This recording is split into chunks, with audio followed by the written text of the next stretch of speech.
어둠 속에 빛이 비춰라 라고 말씀하신 하나님께서 우리 마음에 빛을 비추셔서 그리스도의 얼굴에 나타난 하나님의 영광을 깨닫게 해주시기 위해 우리 마음에 빛을 비추셨습니다.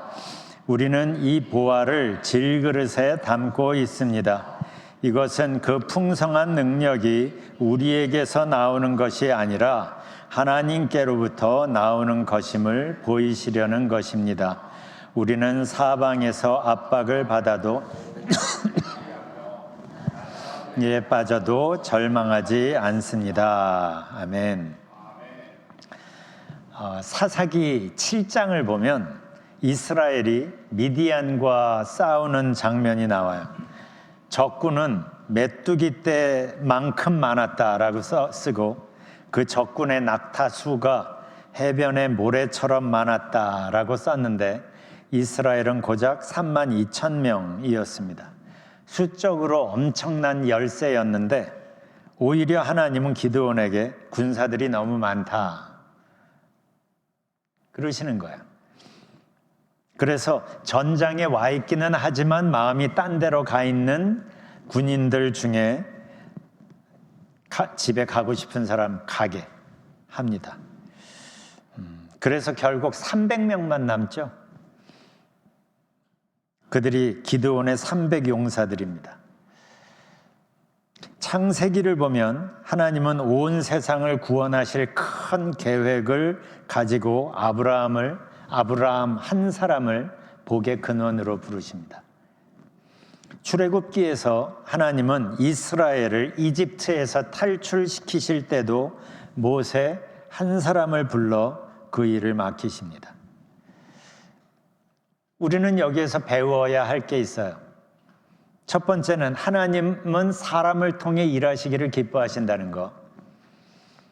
그런데 하나님은 많은 수의 사람들보다 헌신된 소수를 통해 일하신다는 것이에요. 복음서를 보면 많은 사람들이 예수님 주변에 모여들었습니다. 예수님께서 많은 사람들이 모여드는 걸 보고 그 숫자를 보고 흐뭇해하시는 장면은 없습니다. 그리고 복음 전파를 위해 달랑 12명의 제자를 남기셨습니다. 이런 걸 보면 하나님의 관심은 숫자에 있지 않다는 것, 우리의 마음에 있다는 걸 우리는 성경에서 볼 수가 있어요. 그래서 역대하 16장 9절에서 이렇게 말하죠. 여호와께서는 온 땅을 두루 살피시고 자기를 진심으로 찾는 사람에게 능력을 주십니다. 하나님께서 온 땅을 두루 살피신데요. 우리 개역 성경으로 보면 감찰하신다라고 표현하고 있어요. 샅샅이 뒤진다는 거죠. 하나님을 진심으로 찾는 사람을 찾으시려고. 이사야의 표현을 빌린다면 여호와를 앙망하는 사람을 찾으시려고. 왜 찾아요? 힘 주시려고. 그래서 독수리가 날개치며 올라감 같은 그런 삶, 하나님의 생명력을 공급받아 사는 그런 삶을 살게 하시려고. 그래서 예수님은 이 힘을 영생이라는 표현으로, 풍성한 삶이라는 표현으로 말씀을 하시는 거예요. 그렇다면 한번 살펴보십시다. 나는 지금 예배를 드리려고 여기에 모였는데 하나님께서 감찰까지 하시면서 찾으시는 그 사람인가? 나는 하나님을 진심으로 찾는, 앙망하는 사람인가? 한 신학자는 요즘 교회를 유치원으로 표현합니다. 잔뜩 모여 있기는 한데 헌신은 뭔지도 모르고 자기가 원하는 대로 해달라고 떼쓰고 칭얼거리는 어린아이 같은 사람들만 가득하다는 거예요. 교회에. 어떻게 생각하세요? 수박을 처음 본 사람이 있다고 한번 생각해 봅시다. 수박이라는 걸 처음 본 사람이에요. 신기해서 크기도 하네. 이리저리 둘러봅니다. 그리고 조심스럽게 껍질 한 입을 깨물어 봅니다.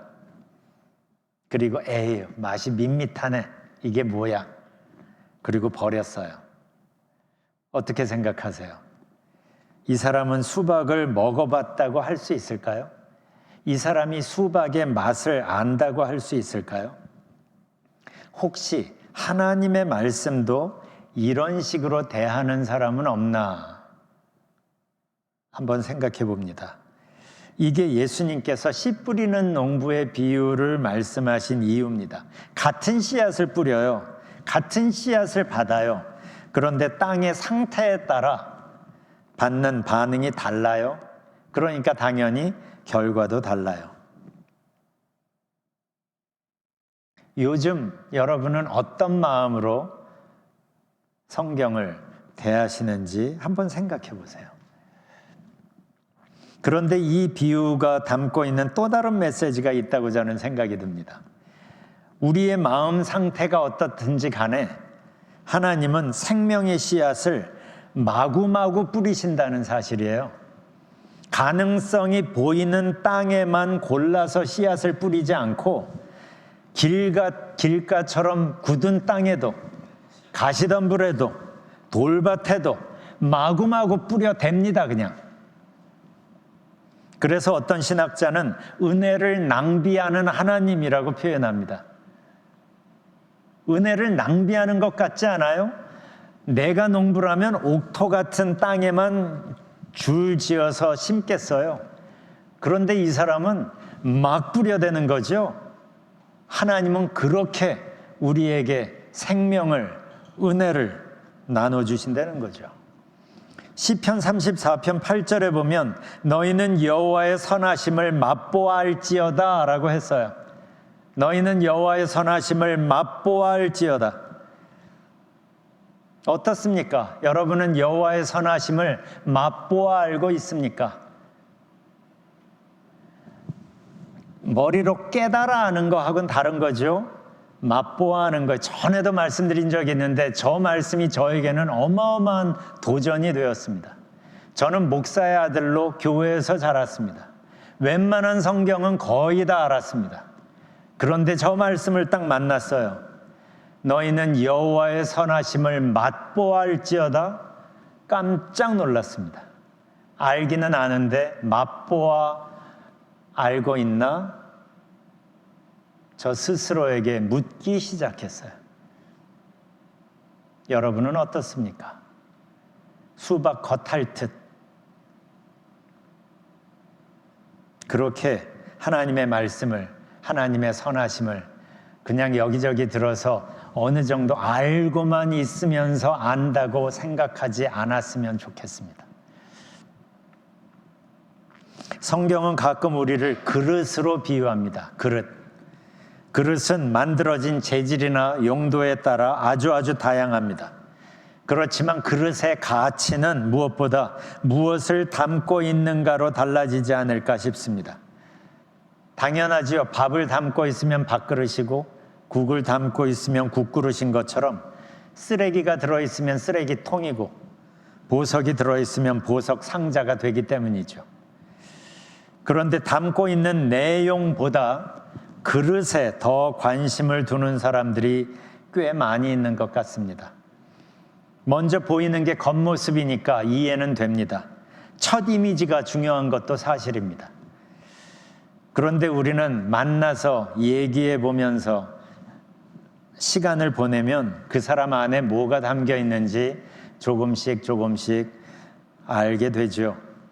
그래서 보통들 말하죠. 첫인상만 좋은 사람이 있고 알면 알수록 진국인 사람이 있다고 말을 합니다. 어느 바보에게 100불이 생겼다고 합시다. 와, 100불이다. 좋아하다가 생각을 해요. 이 돈 잃어버리면 어떡하지? 어떻게 할까? 하다가 좋은 지갑을 사서 넣자. 그래서 백화점에 가서 좋은 지갑을 90불 주고 삽니다. 그리고 거슬러 받은 10불을 지갑 안에 넣고 좋아합니다. 보기에 아주 멋진 지갑이에요. 그런데 열어보면 속엔 10불밖에 없습니다. 생각보다 이런 사람들이 꽤 많은 것 같습니다. 90불짜리 지갑을 잔뜩 자랑은 하는데 실상은 10불짜리 인생을 살아가는 거죠. 아까 우리가 읽은 본문에서 바울은 우리가 누구인지를 이야기합니다. 그런데 먼저 하나님께서 우리를 위하여 하신 것을 먼저 언급합니다. 그게 고린도후서 4장 6절이에요. 쉬운 성경으로 보면 이렇습니다. 어둠 속에 빛이 비쳐라 라고 말씀하신 하나님께서 우리 마음에 빛을 주셔서 그리스도의 얼굴에 나타난 하나님의 영광을 깨닫게 해주시기 위해 우리의 마음에 빛을 비추셨습니다. 창세기 1장에 보면 하나님께서 어둠 속에서 빛이 비쳐라 하면서 빛을 만드신 그 하나님께서 지금은 어두운 우리 마음 속에 빛을 비추고 계신다고 바울은 지금 말하고 있습니다. 그래서 우리는 그 빛을 통해 예수님을 알게 되고 예수님을 통해 하나님의 영광을 깨닫게 됩니다. 요한복음 1장은 이걸 좀 더 심플하게 말하죠. 어둠 속에 있는 우리에게 하나님의 생명을 주시기 위하여 예수님께서 빛으로 우리에게 찾아오셨다고. 그래서 우리는 예수님을 통해 하나님의 생명을 경험하게 되고 그러면서 하나님의 영광에 눈이 열리게 됩니다. 자, 바울이 이 얘기를 여기에서 왜 할까요? 이 사실이 우리가 누구인지 우리의 정체성을 이해하는데 아주 중요하기 때문에 이 얘기를 먼저 꺼냅니다.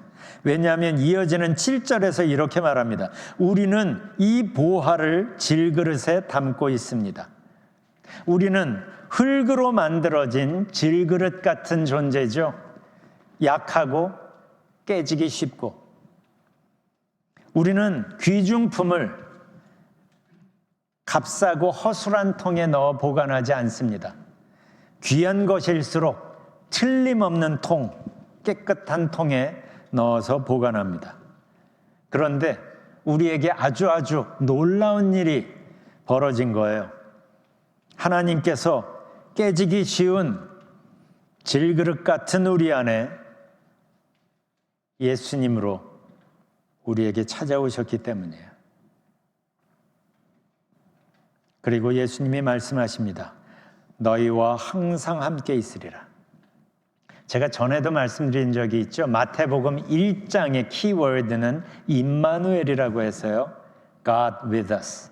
우리와 함께 하시는 하나님. 그리고 저 말씀이 마태복음 맨 마지막 절입니다. 맨 첫 장에서 임마누엘을 선포하시고 맨 마지막 장에서 예수님께서 저렇게 말씀하시는 거예요. 내가 너희와 항상 함께 있으리라.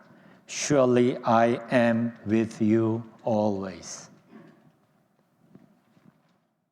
바로 이 사실이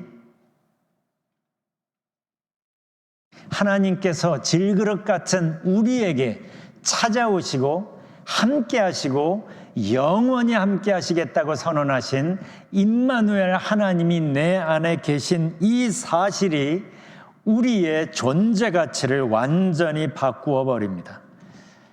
예수님을 속에 모시고 함께 사는 사람은 더 이상 질그릇의 가치, 겉모습의 가치만큼 살지 않고 속에 함께 계시는 예수라는 보물의 가치만큼 살게 되기 때문이에요. 이게 무슨 말일까요? 이걸 단적으로 보여주는 사건이 사도행전 3장에 나옵니다. 거기 보면 베드로와 요한이 기도 시간에 기도하러 성전에 갑니다. 성전 문 앞에서 안진뱅이 거지를 만나죠.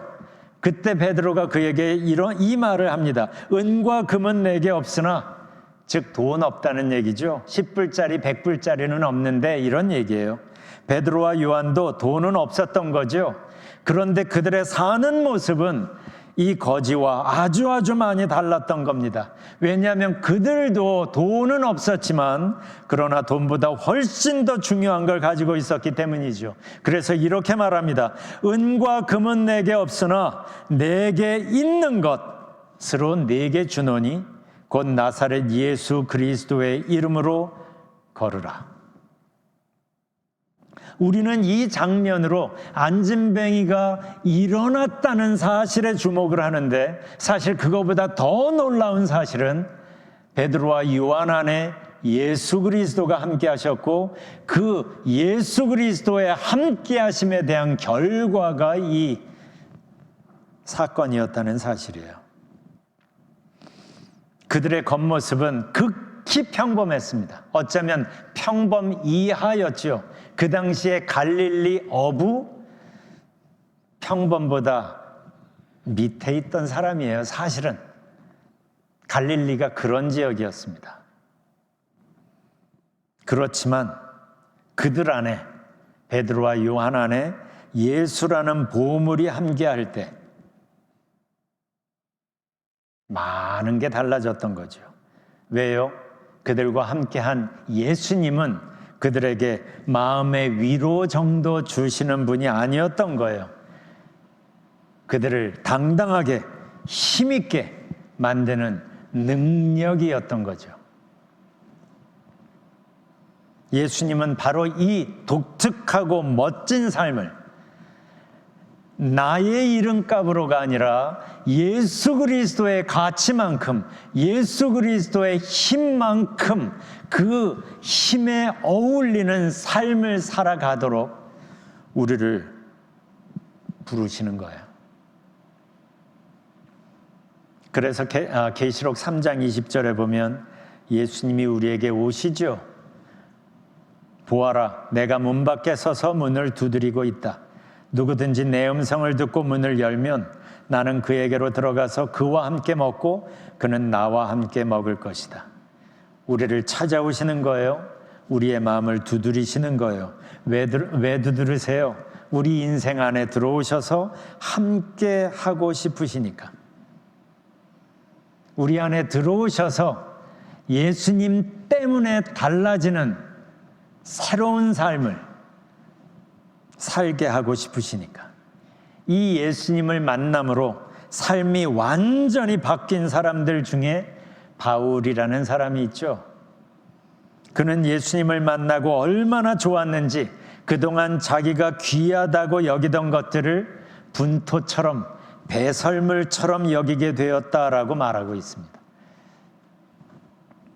성경과 교회사를 보면 예수님을 만남으로 변화된 삶을 살아가는 수많은 사람들이 있는데 그들의 공통점이 있습니다. 뭐 여러 가지가 있겠지만 그 중에 하나가 두려움이 자신감으로 바뀌었다는 거예요.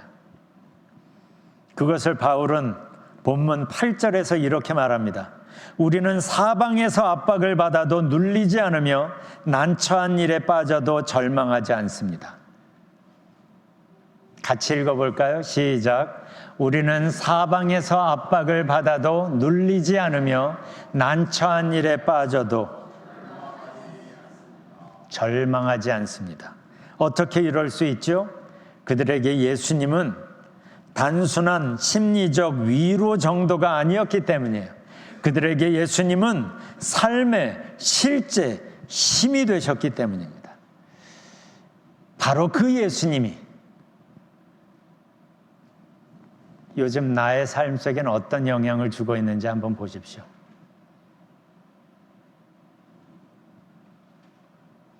예수님께서 우리를 찾아오셔서 우리의 마음을 두드리시는 것은 오셔서 우리를 힘있게 살게 하고 싶으시기 때문입니다.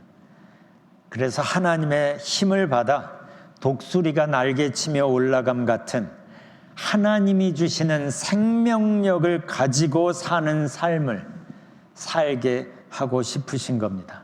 그래서 구약에서는 감찰까지 하시면서 온 세상을 두루두루 살피시다가 신약에서는 아예 어둠 속으로 우리를 찾아오셔서 우리의 마음을 두드리고 계신다고 이야기합니다. 왜요? 우리를 여전히 사랑하시기 때문에. 우리가 죄인이어도 하나님의 기대만큼 살지 못하고 있는데도 불구하고 하나님은 여전히 우리를 사랑하시기 때문에 죄로 뒤틀려지기 전에 우리의 아름다웠던 모습을 하나님은 기억하고 계시기 때문에, 그러니까 이 죄만 없애면 그렇게 멋있는 원래 모습으로 회복시키실 수 있기 때문에, 그래서 죄인임에도 뒤틀려진 삶을 살고 있는 우리에게 찾아오셔서 두드리시면서 나와 함께 새로운 삶을 살아가고 싶지 않아? 라고 말씀하시는 거예요.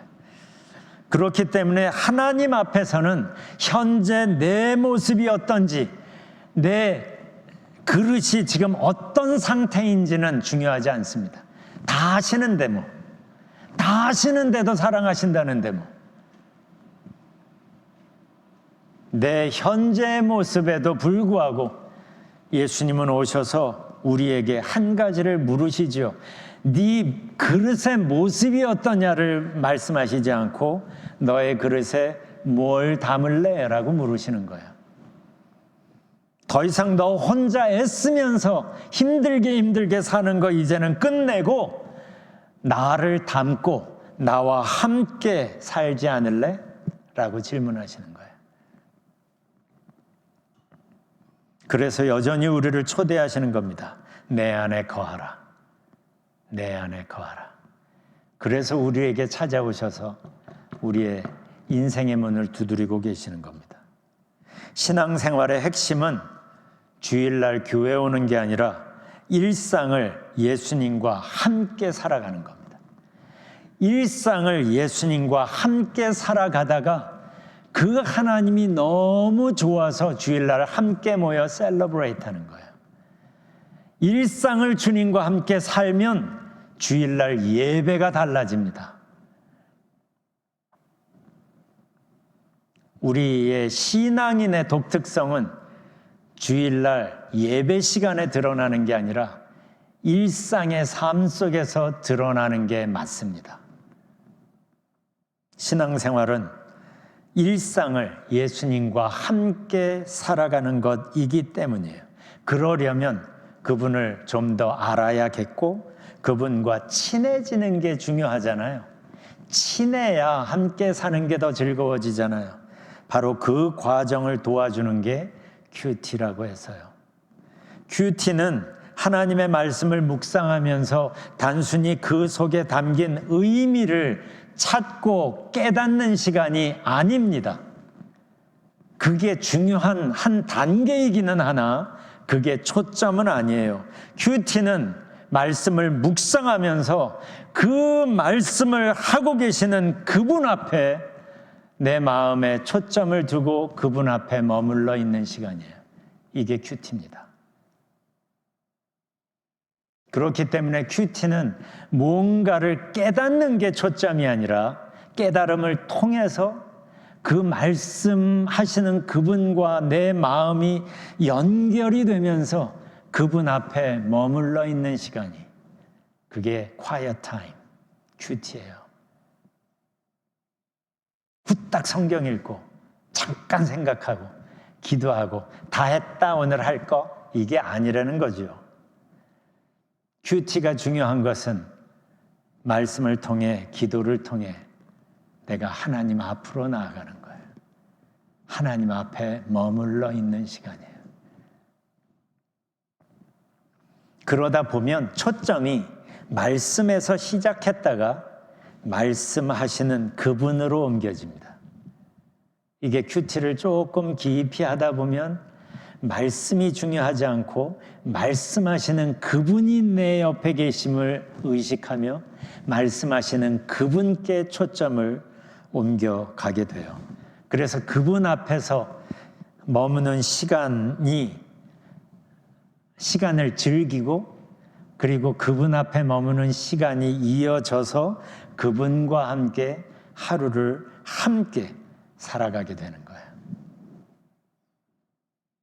이렇게 그분과 함께 하루를 살고 일상을 살면서 나와 함께 하시는 그분 때문에 내 삶의 변화가 시작이 됩니다. 변화는 내가 시키는 게 아니라 내가 노력해서 뭔가를 바꾸는 게 아니라 내가 힘쓸 건 나와 함께 하시는 그분께 초점 두는 게 전부입니다. 그리고 나를 변화시키는 건 그분이 하시는 거예요. 이제 다음 주엔가 그 다음 주에 나누겠지만 마음을 새롭게 함으로 변화를 받아. 이게 로마서 12장 2절 말씀이거든요. 마음을 새롭게 함으로는 능동태예요. 변화를 받아는 수동태입니다. 변화는 받는 거예요. 그런데 그 변화를 받기 위해 내가 할 게 마음을 새롭게 하고 그분께 초점 맞추는 거예요. 그래서 그분이 나와 함께 하는 그것 때문에, 그분 때문에 내 삶의 변화가 시작이 됩니다. 더 이상 나 혼자 애쓰면서 사는 삶이 이젠 아니기 때문이죠. 모든 상황을 예수님과 함께 생각하고 예수님과 함께 결정하고 예수님과 함께 반응하는 이 독특한 삶을 시작하기 때문이에요.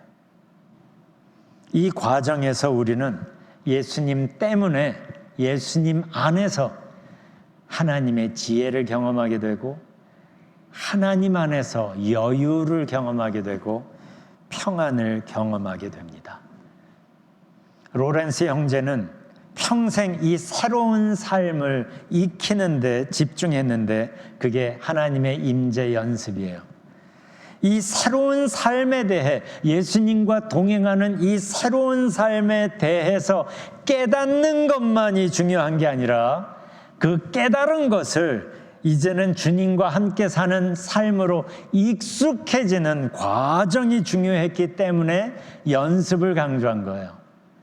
깨달음으로 내가 변화되는 게 아니라 그분과 함께 사는, 익숙해지는 그 과정 안에서 내가 변화가 되기 때문이죠. 그래서 그는 이렇게 말합니다. 하나님의 임재를 연습한다는 것은 거룩하신 하나님께서 언제나 우리와 동행하신다는 사실에서 기쁨을 얻는 것이며 그 사실에 익숙해지는 것입니다. 다시 한번, 너무 중요해서 다시 한번 제가 읽어볼게요. 하나님의 임재를 연습한다는 것은 거룩하신 하나님께서 언제나 우리와 동행하신다는 사실에서 기쁨을 얻는 것이고 그 사실에 익숙해지는 것입니다. 우리는 이 독특하고 즐거운 삶의 여정을 배우고 함께 걸으며 이 독특한 삶에 익숙해지는 과정에 있는 사람들이에요. 우리 모두가. 여기에서 하나님의 말씀을 깨닫는 것이 중요합니다. 왜냐하면 말씀하고 계시는 그분을 의식하고 그분과 친해지고 그분과 함께 하는데 그분의 말씀을 깨닫는 것은 큰 힘이 되기 때문이죠. 그렇지만 깨달음의 단계는 신앙생활의 핵심이 아닙니다. 그 다음 단계로 넘어가는데 필요한 단계일 뿐인 거예요. 우리 곁에서 내가 깨달은 그 말씀을 하고 계시는 그분께, 내 옆에 계신 그분께 초점 맞추고 그분과 함께 일어나 그분과 함께 일상을 살아가는 연습을 우리는 해야 되는 거예요. 하나님은 지금도 진심으로 하나님을 향하는 사람을 애타게 찾으십니다. 그리고 지금은 아예 어둠 속으로 들어오셔서 우리를 찾아오셔서 우리의 마음을 두드리시면서 우리의 응답을 기다리시는 거죠. 왜요? 교제를 시작하고 싶어서, 우리와 친해지고 싶어서.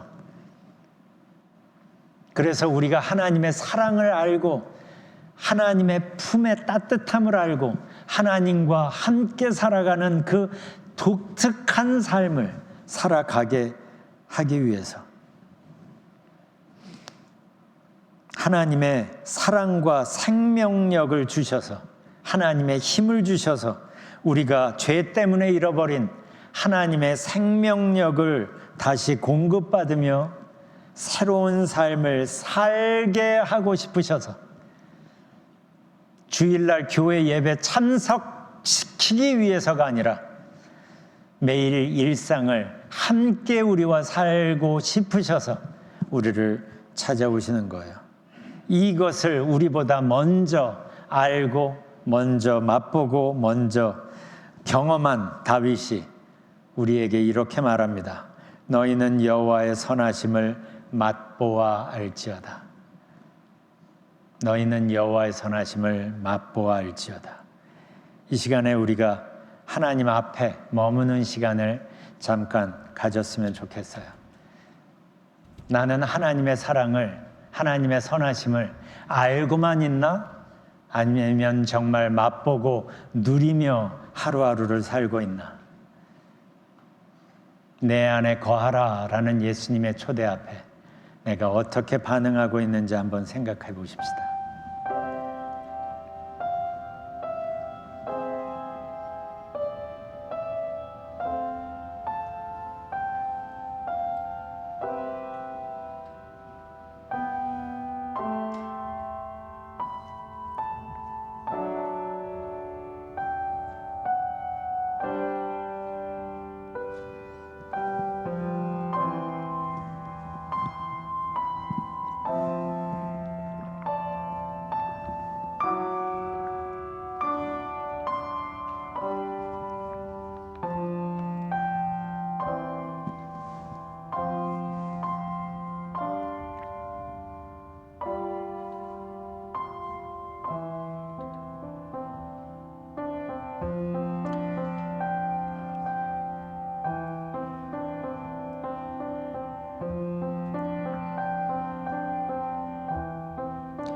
우리를 너무나 사랑하시는 하나님 앞에서 힘을 좀 빼고 평안한 마음으로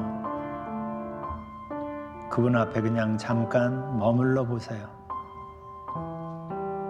우리를 다 아시는 하나님, 우리의 치부까지 다 아시는 하나님, 그런데도 너무나 사랑하시는 하나님, 우리가 포기가 안 되시는 하나님,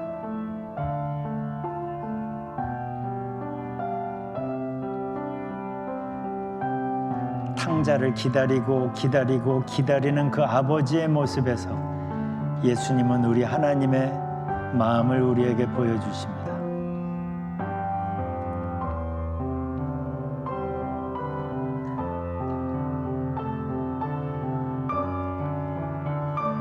누구든지 그리스도 안에 있으면 새로운 피조물이라 했습니다. 이제는 새로운 피조물로 그리스도 안에서 새로운 삶을 시작해야 합니다. 이전 것은 지나갔으니 보라 새 것이 되었도다.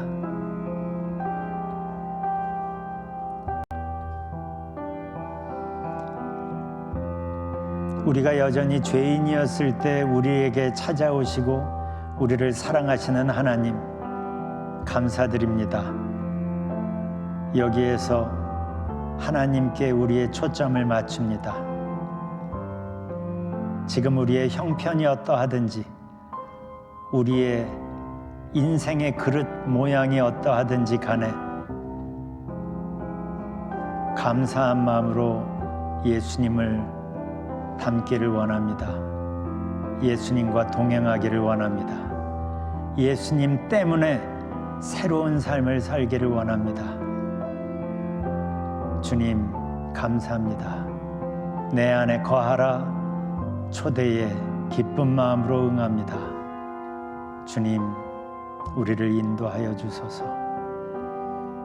예수님 이름으로 기도합니다. 아멘. 찬송 부릅니다.